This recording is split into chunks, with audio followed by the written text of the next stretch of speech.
श्री हरि। यह प्रवचन सेठ जी के द्वारा असोज सुदी 4 संवत 1987 तदनुसार सन 1930 को दिया गया। पैड संख्या 122, प्रवचन संख्या 4। विषय: महादेव जी लोहिया को लिखे गए पत्र की नकल। श्री भगवान के अनुकूल होना, श्री भगवान की इच्छा माफिक चलना, श्री भगवान के नाम और रूपों को एवं गुणों को हर समय याद रखना। जो कुछ सुख या दुख प्राप्त हो उसमें आनंद मानना एवं भगवान की दया समझना।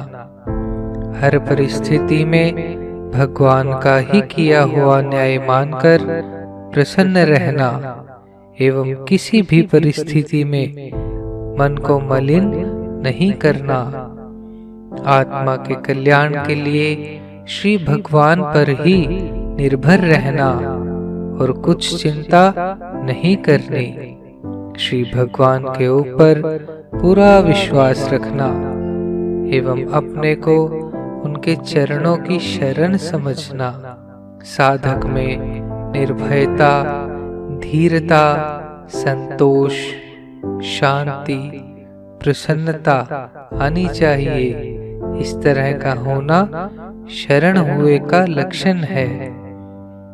और बन सके तो दोनों समय ठीक समय से संध्या करनी। जिनके जनेऊ संस्कार हुआ हो उन्हें कम से कम 2 या 3 माला रोज गायत्री जप की फेरनी चाहिए। गीता जी के 1 अध्याय का अर्थ सहित पाठ करना तथा 7 या 14 माला षोडश नाम वाले हरे राम राम राम हरे हरे, हरे कृष्ण कृष्ण कृष्ण हरे हरे मंत्र की फेरनी चाहिए।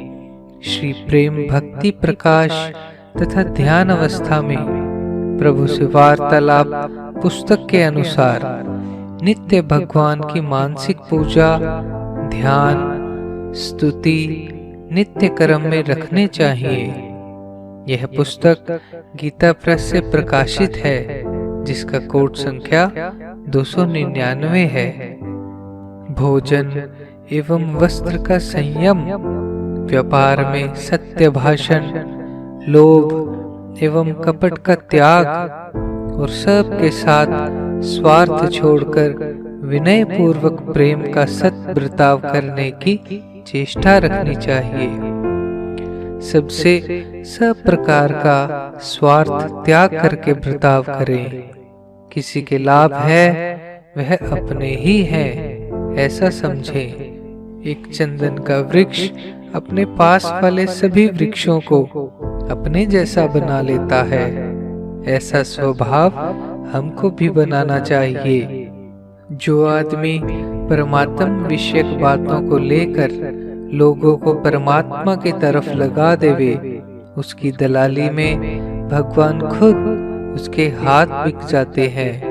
महात्मा को मोल खरीदना चाहो तो सहज उपाय है कि उनके सिद्धांत का प्रचार करने के लिए अपना तन, मन, धन लगा देवे और अपने आप को भी उसके अर्पण कर देवे। यही भगवान को भी खरीदने का उपाय है। सबसे बढ़कर यह बात है, वाणी से भगवान के नाम का जप एवं मन से भगवान का ध्यान। मुक्ति की इच्छा त्याग सकते हैं कि नहीं? स्वार्थ है जो आदमी को भुला देता है। हमको तो पहले दूसरे को मुक्ति का मौका देना चाहिए। हम तो पीछे से ही चले आएंगे, ऐसा भाव होना चाहिए। इस माफिक सारे संसार का कल्याण हो जाए तब पीछे खुद जाएं। श्वास द्वारा खूब जोर का जप करें। एक बात आपको बहुत दामी कही थी कि जो शक्तिशाली पुरुष होगा वह तो अपना अधिकार अपने आप ही जमा लेगा। बहुत दामी नई बात शेष की सुना देते हैं। जैसे एक छोटी सी चिंगारी सारे ब्रह्मांड को जला सकती है, वैसे ही एक जीवन मुक्त पुरुष सारे संसार का उद्धार कर सकता है। यह भी उसकी बहुत थोड़ी महिमा बताई है। जैसे एक गंगा सारे संसार की प्यास बुझा सकती है, वैसे ही परमात्मा की प्राप्ति वाले मनुष्य की उपमा तेलबाती की तरह दी है। जैसे एक दीपक जलाएं तो सभी दीपक उस एक दीपक से जल सकते हैं। ईश्वर के तत्व का उत्तरोत्तर ज्ञान बढ़ेगा, तब क्या लक्षण होगा? एवं महात्मा के तत्व का ज्ञान बढ़ेगा तो क्या लक्षण होगा? इसकी परीक्षा बताई जाती है। वह एकदम पक्की है। जैसे तो गुप्त है पर देखने में प्रत्यक्ष है। इसे लौकिक दृष्टांत से समझाया जाता है। जैसे स्त्री के देखने और छूने से विकार होता है, वैसे ही महात्मा को देखने से एवं छूने से प्रसन्नता, शांति, रोमांच और अश्रुपात होते हैं एवं क्षण क्षण में बढ़ते जाए, आनंद की लहर होने लग जाए। यह महात्मा के प्रभाव की बात है। भगवान की बात, जो दृश्य पदार्थ इस समय अपने को जड़ से दिख रहे हैं, ज्यों-ज्यों परमात्मा को समझेंगे त्यों-त्यों दृश्य पदार्थ में चेतना आ जाएगी और अपने शरीर में ज्ञान की जागृति हो जाएगी। वह जागृति सारे संसार में हो जाएगी। फिर संसार में सार नहीं रहेगा, सब फीका लगने लग जाएगा। सबको देखकर शरीर में बड़ी भारी जागृति और अलौकिक शांति होगी। भगवान को ज्यों-ज्यों जानेंगे त्यों-त्यों आनंद की वृद्धि होगी। ज्ञान की जो बाहुल्यता है, ऐसी स्थिति होने से समझना चाहिए सतोगुण बढ़ा हुआ है, रजोगुण और तमोगुण दबा हुआ है। भगवान के ध्यान करने की अवस्था में भी यही बात होती है। प्रत्यक्ष में तो बहुत ही विलक्षण हो जाए। जब वह पूर्ण अवस्था को प्राप्त हो जाता है तो उस समय बहुत ही विलक्षणता हो जाती है। भक्त, भक्ति और भगवान वास्तव में एक ही वस्तु है। यह बात जब वास्तव में जान जाते हैं तब भेदभाव नहीं है। प्रेम, प्रेमी और ईश्वर एक ही हैं। वही प्रेम की शेष सीमा है। सुख दुख की प्राप्ति में भगवान का पुरस्कार मानना, यही भगवान की शरण है। भगवान की मर्जी का तो मालूम पड़ता नहीं, इसलिए जो कुछ हो जाए उसमें आनंद मानना चाहिए। सबसे ज्यादा महापुरुष के संग से फायदा होता है। उनकी सलाह के माफिक, राजी के माफिक एवं इशारे के माफिक चलने से जल्दी से जल्दी फायदा होता है। महापुरुष के पास जाने से ही काम, क्रोध आदि चोर डाकू तो पहले से ही भाग जाते हैं। काम, क्रोध आदि हैं, यह बात समझ में आती ही है। इनको हमने आत्मा का नाश करने वाला नहीं समझा है। तब तक यह सब टिके हुए हैं। जैसे लड्डू में विष मिला हुआ है, यह मालूम पड़ने पर आप उसी क्षण छोड़ देते हो। उसी प्रकार काम, क्रोध आदि को विष समझने के बाद इनको त्यागना मामूली बात है। भगवान की शरण होकर मन से प्रार्थना करें और कहें कि मैं वाणी से शरण हुआ हूँ, आप मेरे को स्वीकार कर लेवें। भगवान की कृपा से भगवान की शरण ली जाए। जब भगवान की दया से सब कुछ हो जाए। भगवान को जानने के लिए हमारा प्रयत्न इतना जोर का हो जाए कि सब कामों को छोड़कर महात्मा के वचन मानकर परमात्मा की प्राप्ति के लिए प्राण पर्यंत चेष्टा करें। हमारी सारी क्रिया परमात्मा की प्राप्ति के लिए निमित्त ही होवे। हमारी संसार के काम की आसक्ति हट जाए। हमारी केवल मात्र एक भगवान के मिलने के लिए अनन्य लगन हो जाए। इस प्रकार प्रयत्न हो जाए जब समझना चाहिए हमारा महात्मा के वचन में विश्वास हो गया, हम महात्मा की बात के परायण हो जावें। परमात्मा को जानने वाला पुरुष मिल जाए और आपको उस पर विश्वास हो जाए, तब आप उसके लिए निरंतर प्रयत्न करो तो आप परमात्मा को बहुत जल्दी जान जाएंगे। जितनी तेजी के साथ उनकी बात पर श्रद्धा होवे, उतना ही महात्मा को समझ लिया। महात्मा में कितनी श्रद्धा हुई, यह बतलाने वाला उसका प्रयत्न है। जैसे नदी में डूबते हुए को बाहर निकालने के लिए जितना प्रयत्न करते हैं, उस माफिक उसका प्रयत्न होगा। 16 आना विश्वास हो जावे, फिर वह बार बार यही विचारेगा कि अपने एक क्षण के बाद क्या स्थिति होगी। आप यदि मृत्यु के पहले सावधान नहीं होंगे तो आपको बहुत नुकसान है।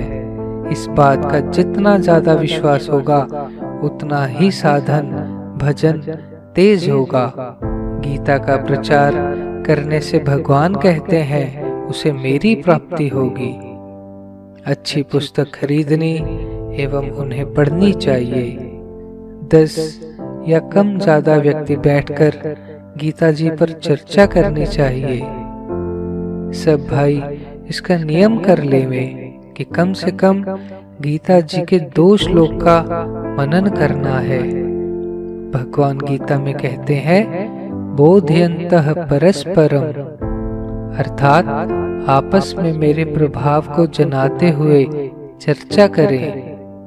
तत्पर होकर इन बातों की चेष्टा करनी।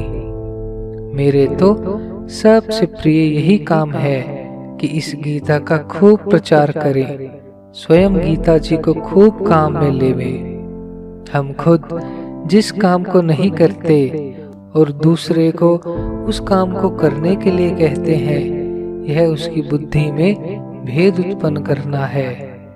गीता का भाव घर घर में, गांव-गांव में खूब प्रचार कर दो। उसके समान भगवान को कोई प्रिय नहीं लगेगा। इस कारण से भगवान आपको प्रत्यक्ष के समान प्रिय लगे कि नहीं, आपको जितना ज्ञान हुआ उतनी ही चेष्टा करो।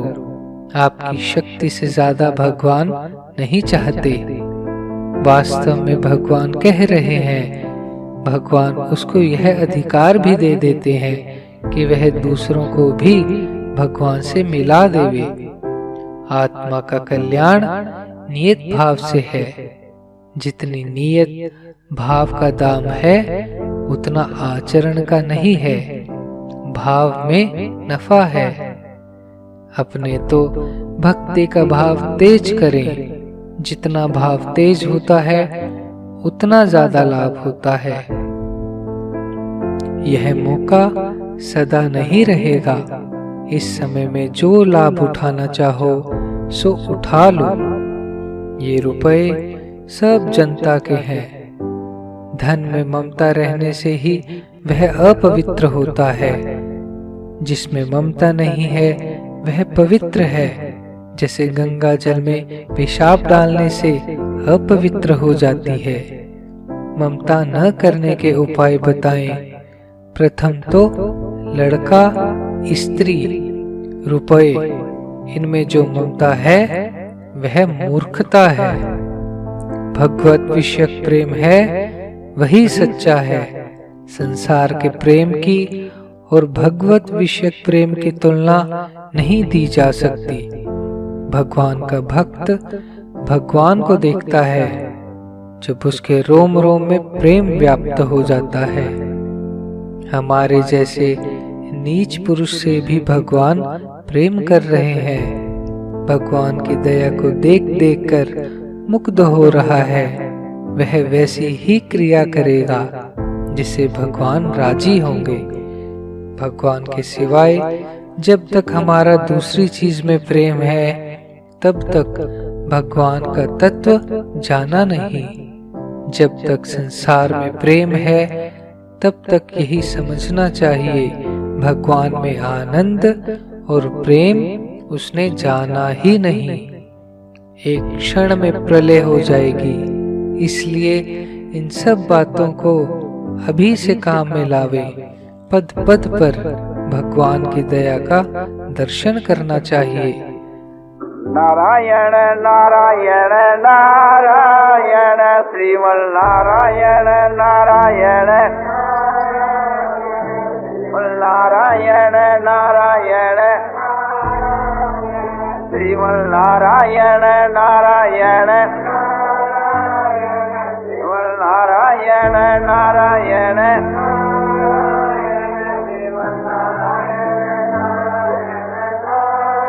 आनंदमय आनंदमय आनंदमय आनंदमय पूर्णानंद पूर्णानंद अपारानंद शांतानंद घनानंद अचलानंद ध्रुवानंद नित्यानंद बोधस्वरूपानंद ज्ञानस्वरूपानंद आनंदी आनंद आनंदी आनंद आनंदी आनंद शांति शांति शांति।